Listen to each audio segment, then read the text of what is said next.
Hi guys, and welcome back to Victoria's Aquatic Adventures. So this is one, I am sorry, Tommy Tomato just hit me.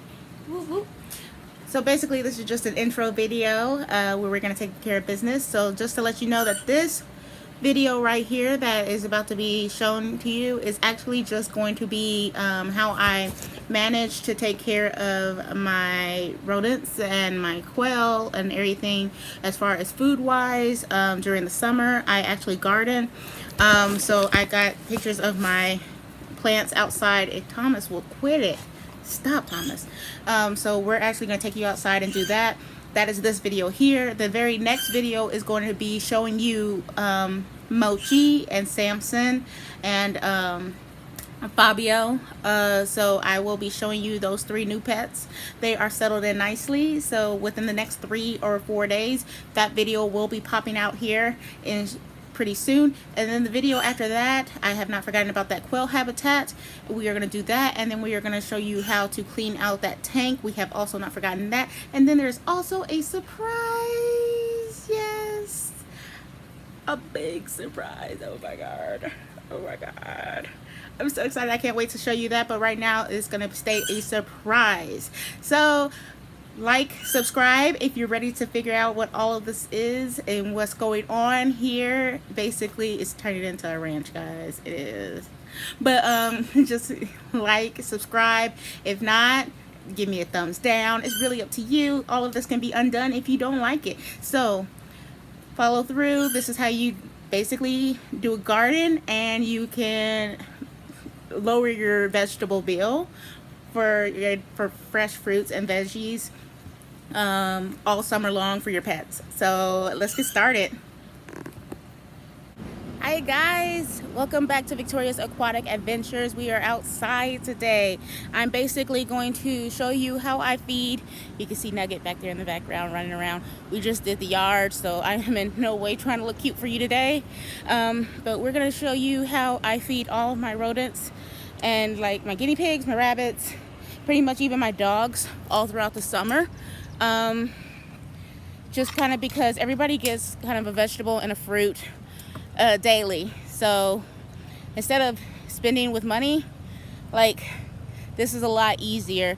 Typically what I do to preserve the seeds for the garden, I generally I went like gung-ho and bought like a whole bunch of seeds one year, and then I sowed my seeds, and then what I did was I stuck the ones in the freezer bag and stuck them in the freezer, and then the next year, this year, I thawed them out for a day or two, and then I sowed some more, and then I just stuck them back in the freezer. And so as you can see here, I'm gonna turn this camera around in just a moment, but as you can see here that these actually work really well. Okay, so this is the garden. I had to be creative with my garden this year. There's Tommy Tomato. Tommy Tomato. Hi, Tom. Hey, Lieutenant Tom. All right. So this is where I had the garden last year. You can kind of see it's still kind of trying to grow in some grass. But after my car accident, that area got kind of, I guess, got neglected is the word I'm looking for, just because I couldn't bend over and deal with it. So I'm gonna back up here so you can see what I did this year. This year, basically, we just have a weird little setup. We have some cinder blocks, we have some blue little pools, and I have my trellises and everything that I used from last year. So we're gonna start with these. Basically, the little pools have, down at the bottom of the little pool, you have I drilled some holes for drainage, so that way when it rains, it's not going to become a soupy mess because it is just a little pool. But we have our cucumbers and our tomato plants down here. I'm going to have to get another little pool. We're going to stick it right around here, and that's going to be for my zucchini, because the zucchini plants will get as big as this pool is. And right now my zucchini plants are right here in the middle, and they are already starting to take over this pool. So I have some bell peppers starting to sprout up. I have some Brussels sprouts, some sugar snap peas that I'm gonna start to twine over here. I'm trying to get them to hook onto each other and trellis over, so that way I can trellis them up onto this trellis right here. And then once I transplant that big old squash plant. Then we're gonna put our chili pepper plant right in that spot. Again, it is really hot and I just watered these guys. I didn't want to water and end up watering the grass before I cut it today, so that's why we did a little late water. But so there's that. This is actually a bean plant here. As you can see, the frozen seeds work really well. And I planted these the end of March. So you can see these are some pretty big leaves. So these are bush beans. I decided to do bush beans just because they actually sprout out and blossom a lot faster than the string beans that actually vine up. So that's why I decided to do that. But I'm gonna have to, within the next week or two, actually move over my zucchini plants because they need to start growing and have basically a pot of their own. We have basically a whole field of lettuce right here. This is all lettuce. You can grow things that grow up and grow things that grow down right next to each other. So we have lettuce, and then right here there's some radish. You can tell the difference by the texture of the leaf. So then there's radish, and some of the radishes are actually gonna be ready to pull up pretty soon in this process. We have some sage popping up right down here. We have some thyme, or some parsley, sorry. We have some lemon balm and some more bell pepper plants. There is a row of carrots that we have, and I have some different bush beans. So these are wax beans that are doing exceptionally well over here, and these are just my regular bush beans. These will be the green bush beans, since I have a dog that is exceptionally thrilled about them. And then we went to the Earth Day fair and we got these guys for free. I had a problem with chipmunks, so that is what's going on down here with my cucumber plants, and that is where that came from. As you can see, the chipmunk ate it all the way down to the root. But to stop the chipmunks and save 3 of my plants, I will show you a trick. If you have cats, which we do, we have 3 indoor cats. We don't let them outside just because we had this one neighbor that called on any cats and they would be taken to the city, and if not adopted out, then they would actually be killed. The city's trying to become a no-kill shelter, but I don't think they're quite there yet. They do kill sporadically, but they still do.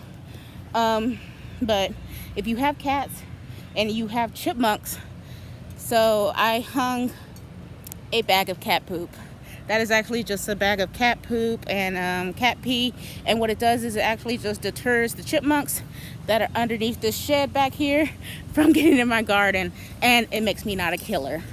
So I don't have to get decon, and I don't have to use, I'm going to turn this way again, I don't have to get decon, and I don't have to use a BB gun or anything torturous, which I couldn't even imagine myself doing. So that takes care of that. They think there's a cat out here, which is a predator to them, and they stay away from my cucumbers. Win-win.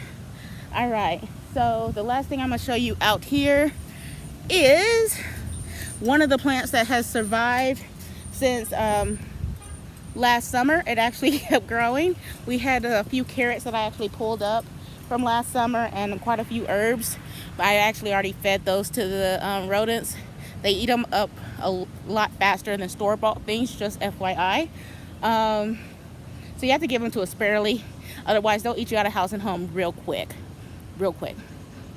I did plant everything, so they have been growing for about a month almost. So it was the end of March that I planted. So I'm showing you all this so that way you can go ahead and get started, and you have enough time before the summer to get your garden going. Let me flip the camera around one more again, and I will show you what's been growing since last year. So right here, I need to dig up this Brussels sprout plant. It has been growing since last year. It is in no way, shape, or form, I guess tamed is the word I'm looking for. But it is very large. I do come out here maybe a morning a week, pluck some of the Brussels sprout leaves. Just because, like I said, it's not tame. You can see where it's trying to curl in on itself, like right here, and it's just not doing it very well. But these are Brussels sprout little flowers. Focus, there we go. And but yeah, so that's what a Brussels sprout plant looks like, and I just need to move it over to a pot of its own. So other than that, it's not a fancy garden, but it is what it is. This lovely tree right here is actually a peach tree. So what I do to try to take care of it, the dogs will oftentimes pick their peaches on their own. Let's see if we can find some buds. Yep, you can see some buds right in here. So the dogs will oftentimes pick peaches of their own and just eat them without me knowing. But what I like to do is, if I see some that are relatively small, I will pull those, and I will leave the larger ones. And that's just to give the larger ones room to mature. So like this one here, like we don't need that one. That's tiny. But like I'll leave this one up in here. I don't know if I can get to it. There you go. I'll leave that one there. But I come out here sporadically and just kind of prune. That's how I prune this tree. Because I didn't get out here when the blossoms were here. It's a lot easier to prune it when you have the blossoms, because then you can just clip out so many blossoms per branch and just leave a few. And that way it gives it enough time to mature and everything. But I didn't get a chance to come out here during that time, so this is just what I do. That way it'll give me a handful of peaches. So there's the peach tree that came up to us by accident, but it is here now and I love it. And here is our vegetable garden. So yay! And that is how you do it, guys. So please like and subscribe this video. And the next video will be me introducing my new babies to you. So yay! Alright, bye.